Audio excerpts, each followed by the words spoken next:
తాకట్లో ఉన్న మీ బంగారాన్ని విడిపించి ఆ రోజు ఆన్లైన్ రేటుకి కొంటాం. Sharma gold company. నమస్కారం, వెల్కమ్ టు సుమన్ టీవీ. నేను గీతాంజలి. 2025వ సంవత్సరం వచ్చేసింది. మరి ద్వాదశ రాశుల్లో జన్మించిన వారి జాతక ఫలితాలు ఏ విధంగా ఉండబోతున్నాయి? మెరుగైన ఫలితాల కొరకు ఎటువంటి పరిహారాలు వారు చేసుకోవాలి? మంచిగా ఉన్న రాశులు ఏవి, అంటే మంచి ఫలితాలను ఇచ్చేటువంటి రాశులు ఏ ఉన్నాయి, అలాగే చెడు ఫలితాలు ఏ రాశులు వారు అందుకోబోతున్నారు, ఈ వివరాలన్నీ ఇవాళ వీడియోలో నేను మీకు వివరిస్తాను. వివరించేందుకు ప్రస్తుతం మనతో పాటు ఉన్నారు ప్రముఖ జ్యోతిషులు బ్రహ్మశ్రీ నందిబట్ల శ్రీహరి శర్మ గురువు గారు. వారితో మాట్లాడదాం. గురుగారు నమస్కారం అండి. వాగర్థ వివ సంపృక్తౌ వాగర్థ ప్రతిపత్తయే జగతః పితరౌ వందే పార్వతీ పరమేశ్వరౌ. సదాశివ సమారంభాం శంకరాచార్య మధ్యమాం అస్మదాచార్య పర్యంతం వందే గురు పరంపరాం. ఆదిత్యాయ చ సోమాయ మంగళాయ బుధాయ చ గురు శుక్ర శనిభ్యశ్చ రాహవే కేతవే నమః. శృంగేరి జగద్గురు పీఠాధిపతులకి, కంచి పీఠాధిపతులకి నమస్కారములు తెలియజేసుకుంటూ కార్యక్రమాన్ని ప్రారంభిద్దాం. వీక్షించేటువంటి సుమన్ టీవీ ప్రేక్షకులకి గమనిక, ఇప్పుడు మనం చెప్పుకోబోయేటువంటి రాశి ఫలాలు ఏవైతే ఉన్నాయో అవన్నీ కూడా ఆంగ్ల నూతన సంవత్సర గమనాన్ని దృష్టిలో పెట్టుకొని జనవరి 1వ తారీఖు నుంచి డిసెంబర్ 31వ తారీఖు వరకు మాత్రమే ఉన్నటువంటి గ్రహాల స్థితిగతులను బట్టి వివిధ రాశుల వారికి ఏ విధంగా ఉండబోతుందో తెలుసుకుందాం. మనకు సాంప్రదాయానుసారంగా వచ్చేటువంటి ఉగాది నుంచి ప్రారంభమయ్యే రాశి ఫలితాలని, అనగా వచ్చే విశ్వావసునామ సంవత్సరానికి సంబంధించి ఉగాది ప్రారంభమయ్యడానికి అంటే ముందుగా మళ్ళీ ఆ యొక్క ఉగాది సందర్భంగా మళ్ళీ వివిధ రాశుల వారికి సంబంధించి రాశుల ఫలితాలు ఇవ్వడానికి ప్రయత్నం చేస్తాను. కాబట్టి ఇటువంటి దాంట్లో ప్రపంచమంతా అంగీకరిస్తున్నటువంటిది 2025 నూతన సంవత్సరం. అదేవిధంగా మనము కూడా ఆంగ్ల నూతన సంవత్సరం అనేటువంటి భావనతో ఈ యొక్క కార్యక్రమం చేస్తున్నాం. అదే ఉగాది నాడైతే మార్చి 29వ తారీఖు నుంచి మళ్ళీ 2026-28 వరకు ఉండేటువంటి గమనం వరకు ఉండేది చెప్పేటువంటిది. అవి మనం మరియు వీడియోలో తెలియజేసుకుందాం. అదే అడగబోతున్నాను గురుగారు. అంటే సాధారణంగా ఒకటే ప్రశ్న అడుగుతారు, ఉగాది కదా అసలు చెప్పాలి జాతక ఫలితాలు అనేవి, ఈ లోపు ఏంటి అంటే ఒక సాంప్రదాయంగా అది కొనసాగిపోతుంది. అంటే మనకేమని చెప్పబడింది అంటే, ధర్మం ఏం చెప్పబడింది శాస్త్రంలో అంటేనమ్మా, ప్రపంచమంతా ఏది ఒక విషయం గురించి ఒక తాటి మీద ఉంటుందో అది ధర్మమే కూర్చుంటుంది, శాస్త్రమే కూర్చుంటుంది. ఇక మరి ద్వాదశ రాశుల వారి జాతక ఫలితాలు తెలుసుకుందాం.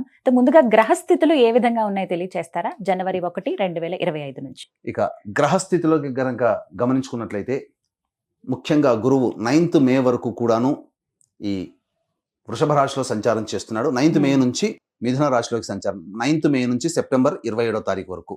ఇక సెప్టెంబర్ 28 నుంచి నవంబర్ 11వ తారీఖు వరకు కర్కాటక రాశిలో. ఇక నవంబర్ 12వ తారీఖు నుంచి డిసెంబర్ 28 వరకు కర్కాటక రాశిలోనే వక్రీకరించే స్థితి పొంది ఉండడం. ఇక శని భగవాన్ల వారిని కనుక చూసుకున్నట్లయితే 15 ఏప్రిల్ వరకు కుంభరాశిలో సంచారం చేస్తున్నారు. 16 ఏప్రిల్ నుంచి అక్టోబర్ 9వ తారీఖు వరకు మీనరాశిలో సంచారం. ఈ మధ్య కాలంలో జూలై 8వ తారీఖు నుంచి వక్రీకరించి మీనరాశిలోనే సంచారం చేస్తున్నాడు. అలాగే అక్టోబర్ 10వ తారీఖు నుంచి కుంభరాశిలో సంచారం చేస్తూ వక్రీకరించి కుంభరాశిలో, నవంబర్ 26వ తారీఖు నుంచి వక్రత్యాగము శని భగవాన్ల వారు చేస్తున్నారు. ఇక రాహుకేతులు కనుక చూసుకున్నట్లయితే 15 మే వరకు కేతువు కన్యలో మరియు రాహువు మీనరాశిలోకి, అలాగే 16 మే నుంచి సింహరాశిలో కేతువు, అలాగే కుంభరాశిలో 16 మే నుంచి రాహుగ్రహ సంచారం జరుగుతుంది. ఇక్కడ గమనించుకున్నట్లయితే ఇక్కడ వీక్షించేటువంటి ప్రేక్షకులకు అందరికీ తెలియజేయాల్సినటువంటి అంశం ఏంటంటే, ముఖ్యంగా అందరూ ఈ ద్వాదశ రాశుల గురించి రాగానే అందరూ ఆలోచించేటువంటిది ముఖ్యంగా శని దోషం, ఏలినాడు శని, అష్టమ శని, అర్ధాష్టమ శని, కంటక శని, యోగ శని, ఈ శని దోషాలు. అయితే ఇక్కడ 15 ఏప్రిల్ వరకు శని కుంభరాశిలో సంచారం చేస్తూ 16 ఏప్రిల్ నుంచి మీనరాశిలోకి సంచారం చేస్తున్నా, ఈ యొక్క జూలై 8 నుంచి మీనరాశిలోనే సంచారం చేస్తూ వక్రీకరించినటువంటి కారణం చేత మళ్ళీ ఈ కుంభరాశి ఫలితాన్ని ఇస్తాడు.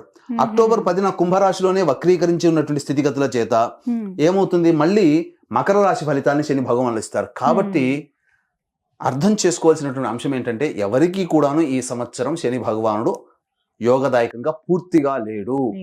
12 రాశుల వారికి అష్టమ శని, అర్ధాష్టమ శని, కంటక శని, యోగ శని, దాంపత్య శని, ఈ రాశుల ఈ యొక్క శని దోషాలు ఏదో ఒక సందర్భంలో కొన్ని నెలల పాటు అందరూ రాశుల వారు అనుభవించాల్సిందే తప్ప ఇక్కడ ప్రత్యామ్నాయము లేదు. కాబట్టి ఇక కుంభరాశి వారికి ఏలినాటి శని వెళ్ళిపోతుందని సంతోషం కానీ, ఈ యొక్క సంబంధించి మకర రాశి వారికి ఏలినాటి శని వెళ్ళిపోతుందని సంతోషం కానీ, లేకపోతే కర్కాటక రాశి వారికి అష్టమ శని దోషం పోతుందని కానీ భావించాల్సిన అవసరం లేదు.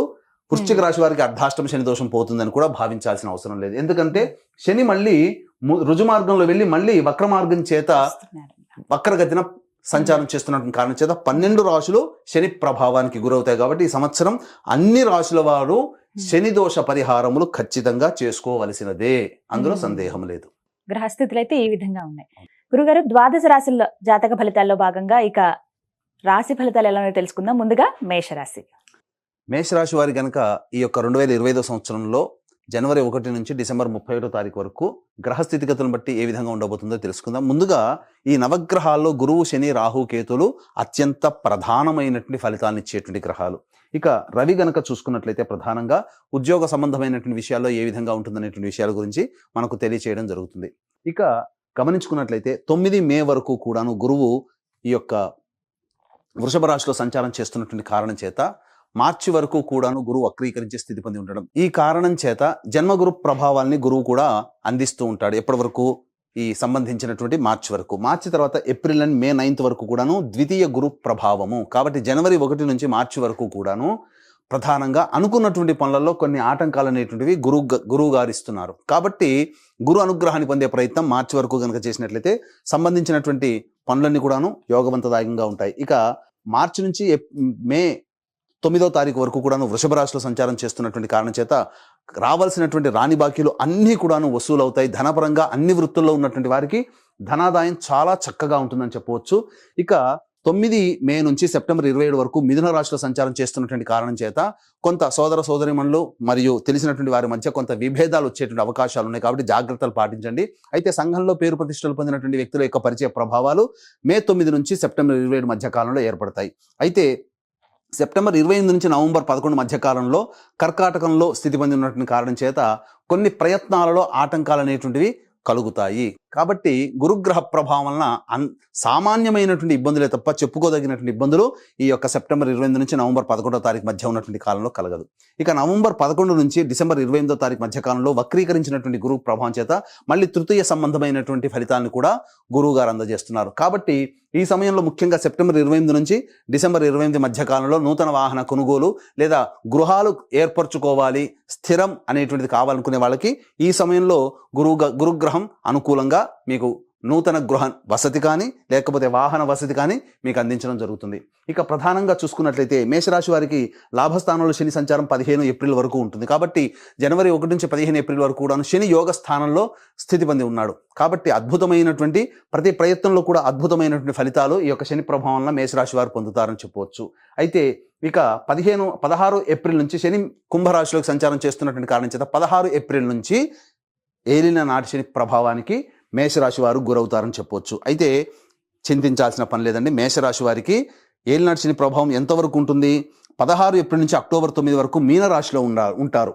కానీ ఇదే మీనరాశిలో జూలై 8 నుంచి వక్రీకరించినటువంటి కారణం చేత మళ్ళీ లాభస్థాన ఫలితాన్ని కూడా శని భగవాన్లు అందిస్తారు. కాబట్టి ఏప్రిల్ 16 నుంచి జూలై 8 మధ్యకాలం మాత్రమే ఏలిన నాటి శని ప్రభావానికి గురవుతారు. అనగా ఏప్రిల్ 16 అంటే మే, జూన్ దాదాపుగా 2 నెలలు మాత్రమే అని చెప్పవచ్చు. 2 నెలలు దాదాపుగా 60-70 రోజులు, 70 రోజుల వరకు వేసుకోవచ్చు ఉజ్జాయింపుగా.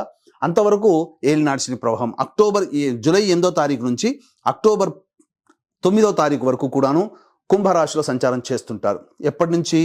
మీనరాశిలోనే వక్రీకరించే స్థితి పొంది ఉండడం. అక్టోబర్ 10 నుంచి కుంభరాశిలోకి మారి అప్పుడు మళ్ళీ వక్రగతిన ఫలితం ఏమవుతుంది? శని భగవానుల వారు వక్రగతిన ఫలితం ఉన్నప్పుడు లాభస్థాన ఫలితాలని, దశమస్థాన ఫలితాన్ని ఇస్తాడు. కాబట్టి ఈ ప్రభావం వలన అక్టోబర్ 10 వరకు ఈ సంబంధించినటువంటి కుంభంలో వక్రీకరించి ఉండి నవంబర్ 26వ తారీఖు వరకు కూడాను కుంభరాశిలోనే వక్రీకరించినటువంటి గ్రహ ఫలితం ఏమవుతుంది?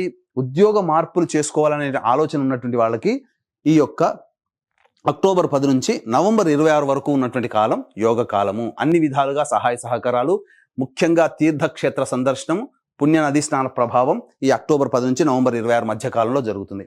అలాగే గురుగారు, మేషరాశిలో జన్మించిన వాళ్ళు వివిధ రంగాల్లో స్థిరపడి ఉంటారు. వివిధ రంగాల వారికి ఈ 2025వ సంవత్సరం ఎలాంటి ఫలితాలు ఇవ్వబోతోంది? ఏ తర్వాత చూసుకున్నట్లయితే ప్రధానంగా ఉద్యోగం చేస్తున్నటువంటి కేంద్ర రాష్ట్ర ప్రభుత్వ ఉద్యోగస్తులకి ప్రమోషన్స్తో కూడుకున్నటువంటి బదిలీలు ఉంటాయి. అలాగే నిరుద్యోగస్తులకి ఉద్యోగము లభిస్తుంది. ప్రైవేట్ ఉద్యోగస్తులైతే ఉద్యోగ భద్రత పెరుగుతుంది. ముఖ్యంగా సాఫ్ట్వేర్ రంగంలో ఉన్నటువంటి వారికి ఊహించని విధంగా వారికి హైక్ అనేటువంటిది జరగడం, అలాగే విదేశీయానానికి వెళ్ళాలనే కోరిక వారు ఈ సంవత్సరంలో నెరవేర్చుకోవడం అనేది తథ్యంగా కనిపిస్తుంది. అయితే ఉద్యోగ మార్పుని పొందాలి అనుకునేటువంటి వాళ్ళు ఎప్పుడు ఏ సమయంలో ప్రయత్నం చేయాలి అని అనుకున్నప్పుడు జనవరి 11వ తారీఖు నుంచి మార్చి 13వ తారీఖు వరకు ఉన్నటువంటి కాలము అద్భుతమైన కాలము. ఖచ్చితంగా నిరుద్యోగస్తులు జనవరి 11 నుంచి మార్చి 13 మధ్య కాలంలో మీకు స్థిర ఉద్యోగం అనేటువంటిది లభించబోతుంది. ఇక ఉద్యోగం చేస్తున్న వాళ్ళకైతే ప్రమోషన్స్తో కూడుకున్నటువంటి బదిలీలు అనగా ఇంక్రిమెంట్స్ కావచ్చు, ప్రమోషన్స్ కావచ్చు, లేదా వేరే ప్రాంతానికి బదిలీలు ఈ యొక్క జనవరి 11 నుంచి మార్చి 13వ తారీఖు వరకు కూడాను ఉండబోతుంది. మళ్ళీ ఇక మారినటువంటి ఉద్యోగంలో ప్రయత్నంలో కానీ లేకపోతే చేస్తున్నటువంటి ఉద్యోగంలో మళ్ళీ ఎప్పుడైనా కానీ మార్పు కనబడుతుందా, నిరుద్యోగస్తులు మళ్ళీ ఏదైనా కొత్తగా ఉద్యోగం మళ్ళీ చేస్తున్నటువంటి ఉద్యోగం నుంచి ఎప్పుడు మళ్ళీ మార్చుకోవాలి అనుకున్నప్పుడు అనుకూలమైనటువంటి సమయం జూన్ 14 నుంచి జూలై 14 మధ్య కాలంలో అనుకూలమైనటువంటి సమయంగా చెప్పబడి ఉంటుంది. మళ్ళీ ఇదే రకమైనటువంటి ఉద్యోగ భద్రత, ఉద్యోగ మార్పుకి సంబంధించి చూసుకునేటువంటి సమయం మాత్రం సెప్టెంబర్ 16వ తారీఖు నుంచి అక్టోబర్ 15వ తారీఖు వరకు ఉన్నటువంటి కాలము అద్భుతమైన కాలంగా ఉద్యోగంలో ఉన్నటువంటి వాళ్ళకి, కేంద్ర రాష్ట్ర ప్రైవేటు ఉద్యోగంలో ఉన్నటువంటి వాళ్ళకి చెప్పబడి ఉంటుంది. అయితే ఇక్కడ ఏతావాత చెప్పుకొచ్చినది ఏమిటంటే ముఖ్యంగా ఈ మేషరాశి వారికి 2025వ సంవత్సరంలో అన్ని రంగాలలో ఉన్నటువంటి వారికి గురు గ్రహము, శని గ్రహము, అలాగే రాహుకేతులు కూడాను అనుకూలంగా ఉంటాడు. ముఖ్యంగా చూసుకున్నట్లయితే రాహు కేతువు 6వ స్థానంలో 15 మే వరకు యోగించేటువంటి స్థితిలో ఉండడం, అలాగే రాహువు కూడాను గమనించుకున్నట్లయితే 12వ స్థానంలో ఉన్నప్పటికీ కూడాను యోగకారకంగానే సామాన్యమైనటువంటి కష్టాలే ఉంటాయి, కానీ కేతు అద్భుతమైనటువంటి యోగాన్ని ఇవ్వబోతున్నాడు.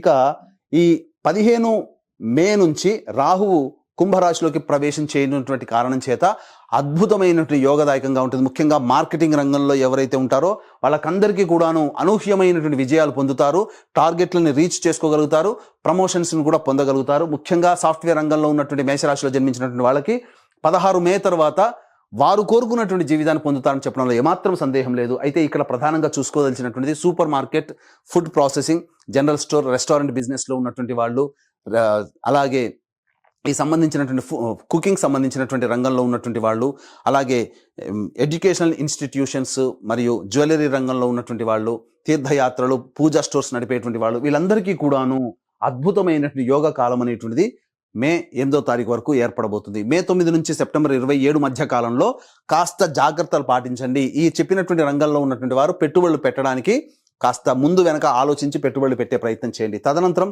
కర్కాటక రాశిలోకి ఎప్పుడైతే గురువు మారుతాడో తద్ఫలితంగా వాహన కొనుగోలు, గృహ కొనుగోలు, గృహ మార్పు, వాహన మార్పు అనేటువంటిది ఖచ్చితంగా సూచించబడుతుంది. ఈ సంబంధించినటువంటి ఈ ముఖ్యంగా ఎడిబుల్ ఆయిల్స్ రంగంలో ఉన్నటువంటి వాళ్ళు, తోలు పరిశ్రమలకు సంబంధించినటువంటి వాళ్ళు, అలాగే స్టీల్ రంగంలో ఉన్నటువంటి వారు, ఇనుము వ్యాపారం చేసేటువంటి వాళ్ళకి అందరికీ కూడాను ఈ సంవత్సరం అద్భుతమైనటువంటి యోగదాయకంగా ఉంటుంది. ప్రధానంగా గమనించుకున్నట్లయితే ఏసీ, రిఫ్రిజిరేటర్స్ సంబంధించినటువంటి వ్యవస్థలో అమ్మేటువంటి వాళ్ళకందరికీ కూడా యోగదాయకంగా ఉండేటువంటి పరిస్థితి కనబడుతుంది. ఇక గమనించుకున్నట్లయితే మేషరాశిలో జన్మించినటువంటి రాజకీయ ప్రముఖులు ఎవరైతే ఉంటారో వారు ఈ గురు శని గ్రహ ప్రభావం వలన ఖచ్చితంగా ప్రజాదరణ పొందినటువంటి పదవిలో కానీ లేకపోతే పెద్దవారి యొక్క అనుగ్రహంతో నామినేటెడ్ పోస్టులు పొందడం కానీ రాజకీయ రంగంలో ఉన్నటువంటి వాళ్ళకి లభించబోతుంది. మీ యొక్క ప్రయత్నానికి గుర్తింపు అనేటువంటిది పెద్దల నుంచి ఆశీర్వచనాలు మీకు కలుగుతాయి. ఇక ఈ యొక్క మేషరాశిలో జన్మించినటువంటి కళారంగములు అనగా సినిమా రంగము, టీవీ రంగము, 24 ఫ్రేమ్స్లో వర్క్ చేసేటువంటి వాళ్ళు, ఎలక్ట్రానిక్ మీడియా, ప్రింటింగ్ మీడియా, అలాగే సోషల్ మీడియాలో ఉండేటువంటి అన్ని రంగాల ప్రముఖులకి, అన్ని రంగాల వ్యక్తులకి కూడాను ఈ మేషరాశిలో జన్మించినటువంటి వారికి అద్భుతమైనటువంటి విజయం ఉంటుంది. ప్రజాదరణ కలిగినటువంటి ప్రాజెక్టులో సైన్ చేయడం, తద్వారా ధనాదాయంతో పాటు మిక్కిలి కీర్తి ప్రతిష్టల యొక్క కళారంగంలో ఉన్నటువంటి వారికి అందరికీ కూడాను ఏర్పడబోతున్నాయి. మంచి స్థితి కలుగుతుంది. అలాగే ఈ యొక్క మేషరాశిలో జన్మించినటువంటి ప్రధానంగా రైతులు ఎవరైతే ఉంటారో వాళ్ళు చేసేటువంటి 2 పంటలు కూడాను అద్భుతంగా దిగుబడి వస్తుంది, మంచి జరుగుతుంది.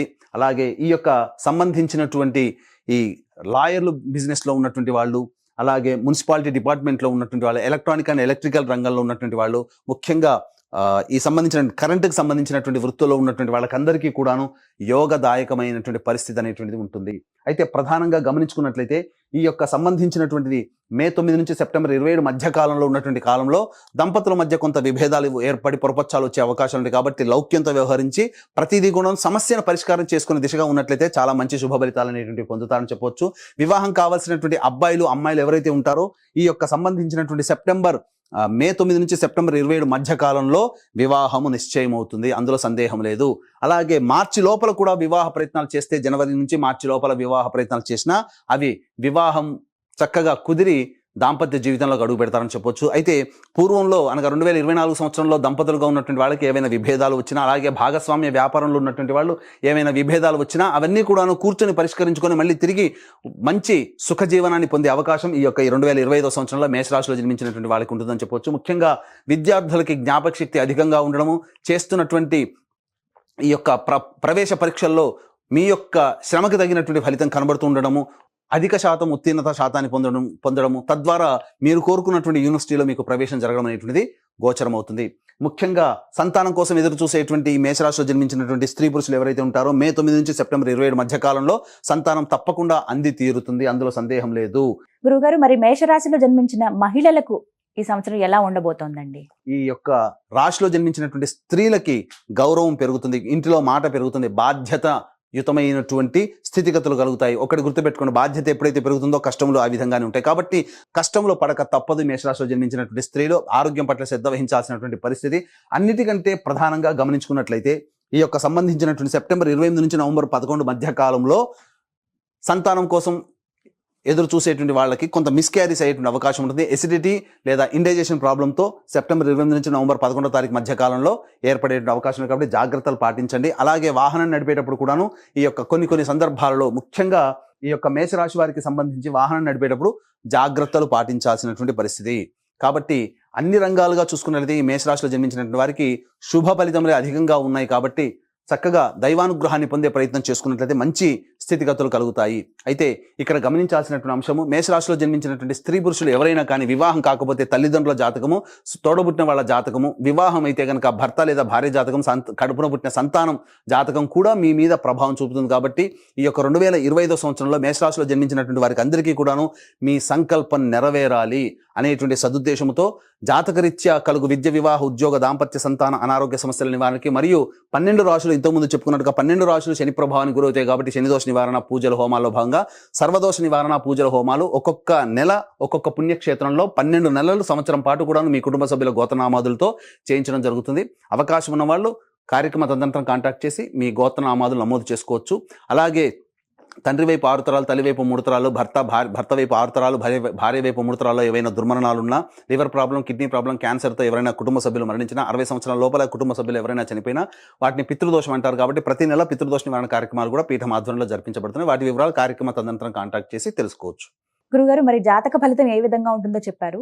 సాధ్యమైనంత వరకు బాగుంటుందని చెబుతున్నారు. ఇంకా మెరుగైన ఫలితాలు వారు పొందాలంటే కనుక ఎటువంటి పరిహారాలు చేసుకుంటే బాగుంటుంది మేషరాశి వారు? మేషరాశి వారు ప్రధానంగా ప్రతిరోజు దత్తాష్టకము, అలాగే కాలభైరవాష్టకము, రుద్ర కవచము ప్రతిరోజు కూడా రోజుకు 3 సార్లు పారాయణం చేస్తూ, మంగళవారం నాడు ఉపవాస నియమాన్ని పాటిస్తూ కనుక ఉన్నట్లయితే ఈ 2025 సంవత్సరంలో వచ్చేటువంటి సమస్యలు చాలా మటుకు పరిష్కరించుకోగలుగుతారు. అయితే ఇప్పుడు చెప్పినటువంటి విధంగా ఈ ఫలితాలకి భిన్నంగా మీ యొక్క జీవితం ఉన్నట్లయితే మీ యొక్క జన్మజాతకంలోనే నడుస్తున్నటువంటి గ్రహ దశాంతర దశల ప్రభావాలు కావున దగ్గరలోని మంచి ఉపాసనా పరులైనటువంటి జ్యోతిష్య పండితుని సంప్రదించి వారి సలహాలు, సూచనలు కనుక పాటించినట్లయితే మరింత మెరుగైనటువంటి జీవితాన్ని పొందుతారని ఆశిస్తూ సర్వం శ్రీ ఉమామహేశ్వర పరబ్రహ్మార్పణమస్తు.